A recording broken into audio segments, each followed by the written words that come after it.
Welcome back. I'm doing a painting by Vincent van Gogh, or specifically Noon Rests from Work after Millet. So I know we talked about pronunciations before, but I'm an American. I don't care. It's called Van Gogh. Yeehaw! Anyways, this painting by Vincent van Gogh is an absolute classic. The color scheme that you have here, the artistic intensity of the brushstrokes, just everything together makes this painting one of my absolute favorites of all time. And this Chad right here, you might be thinking is the guy that came up with the original idea for this setup for this painting. And that's where you're probably wrong, unless you're not. Really what happened is that Van Gogh copied one of the paintings from Millet, who painted this exact same thing in 1866. Looks very nice. But keep it in mind, people copy famous artworks all the time. John Singer did it back in 1875, and is no different than Van Gogh did in 1890. You absolute Chad. But remember that Van Gogh actually added his own style onto it and made it his own type of painting. Now, it would be nice if I was able to reproduce this painting and add my own artistic flair to it on purpose, but I'm not at that skill level right now, so I'll just have to settle for trying to reproduce Van Gogh's painting that he did in 1890. And as you can see, I'm painting the sky right now, nice blue, adding the whites in there, trying to make the sky really thick, trying to keep true to the original Van Gogh painting. And taking a closer look at the sky, you can see me putting on a thick layer of paint. This is to build up the texture of the painting and give it a closer feel to Van Gogh's work.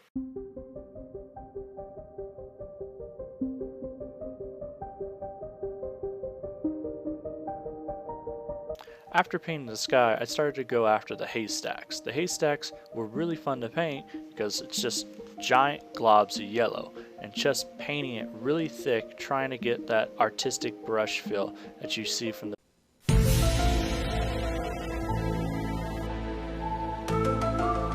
Van Gogh painting, and just coloration after coloration, just building upon the painting. Now the main issue I had was, you'll notice later on, I'll be running out of yellow quite fast. This painting requires a lot of yellow paint.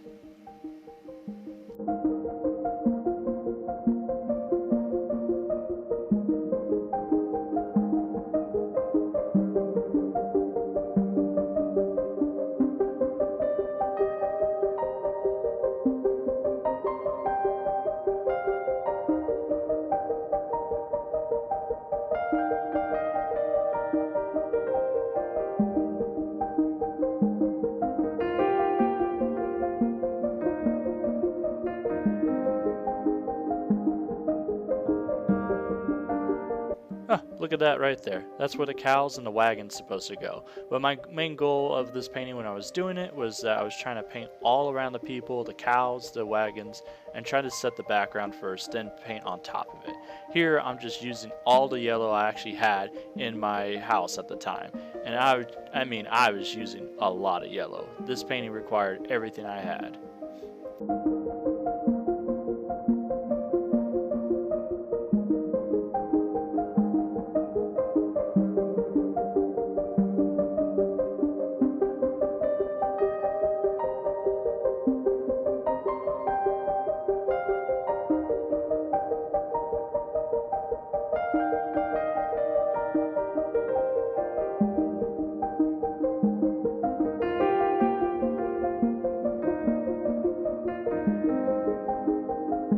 Oh, my first tube of paint used up. So long, soldier.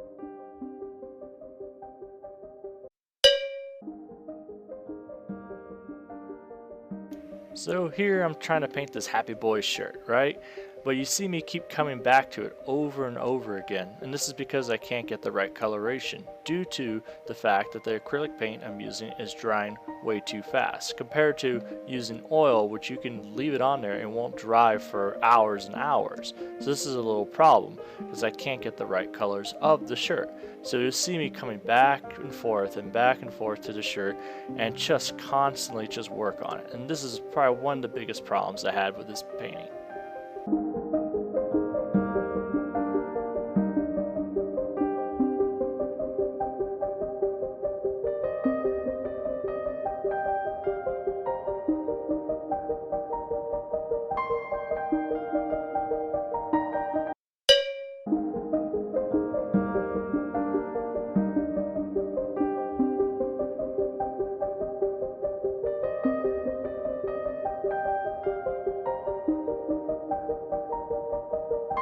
So take a look at this. I'm trying to paint this guy's pants, right?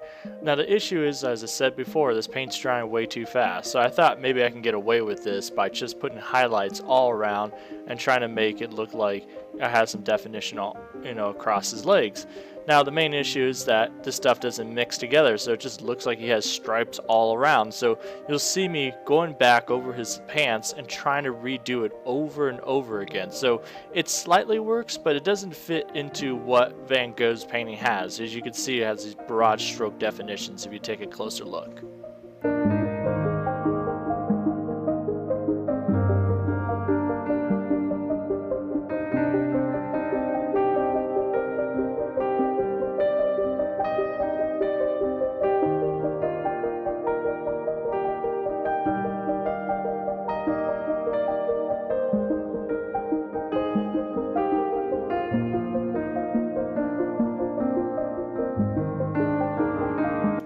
So after I painted the Happy Boy's shirt and pants, I decided to work on his little lady over here, and I took what I learned trying to paint his shirt and pants and applied it to the woman here.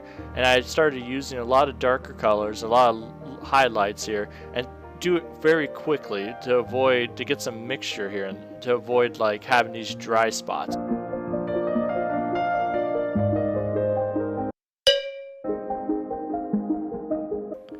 So trying to recreate this foreground here that you see in the original, the issue is that that's a really difficult task for my type of skill level. I was trying to recreate it as best as I could, but unfortunately I didn't have any extra yellow or any real spare yellow to come around, so I couldn't just redo it. So I tried to add my own little slight flair on there on accident and make my own foreground as best as possible.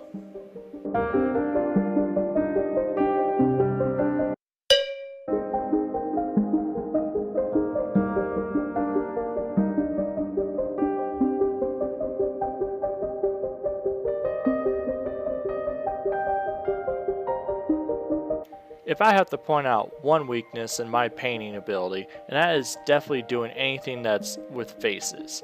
As you see here, I am completely avoiding trying to do the facial expressions on the two people here, and it shows.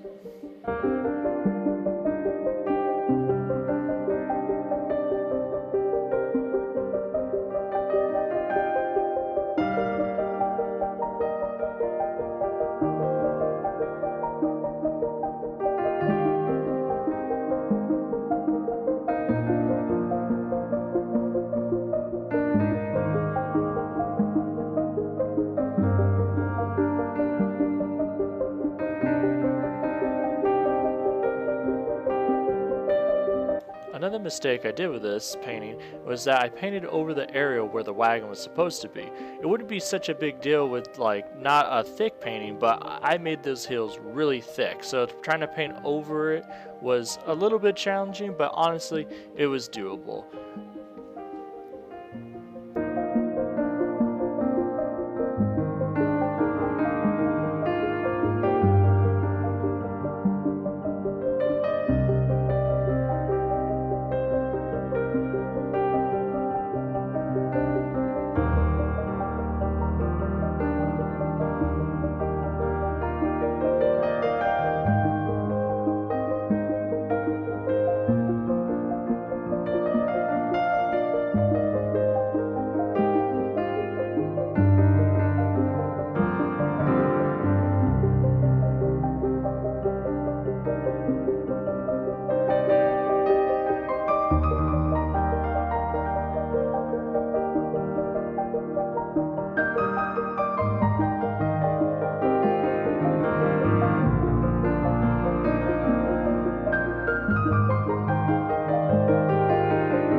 Yeah, I was glad that I was able to give the guy a nice little smile on there, but the woman, that's a little tougher because her face required me to actually have some skill to actually make her face look good. So you'll see me really butcher it and just kind of turn her into a slight potato.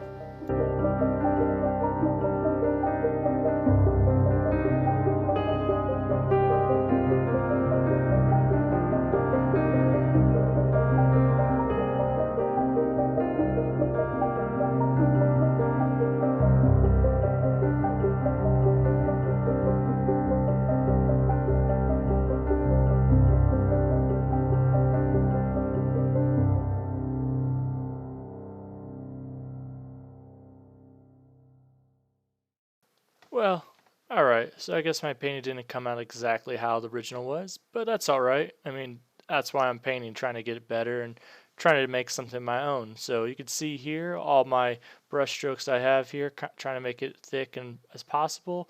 But, the faces didn't come out exactly planned, but hey, he's still happy, I'm happy, and I hope everybody enjoyed watching me trying to do this. And until next time, I'll see you all later.